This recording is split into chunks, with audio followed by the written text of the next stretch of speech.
ஆரணி பாமக வேட்பாளர் கணேஷ்குமார் இருசக்கர வாகன டயருக்கு காற்று பிடித்துக் கொடுத்து வாக்கு சேகரிப்பில் ஈடுபட்டார். இதுகுறித்த கூடுதல் விவரங்களோடு இணைகிறார் செய்தியாளர் லிங்கப்பன்.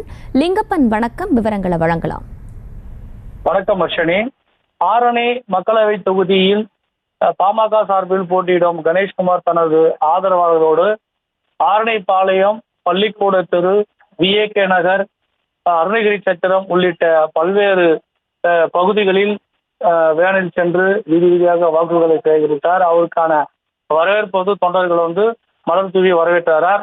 அந்த வேளையில் சராபஜர் என்று சொல்லக்கூடிய பகுதியில் தனது ஆதரவாளரான அதாவது இருசக்கர வாகன மெக்கானிக் பழுதுபார்க்கும் கடையில் தனது ஆதரவாளர்களுக்கு இருசக்கர வாகனத்தில் காற்றை பிடித்து வாக்குகளை சேகரித்து வந்தார்.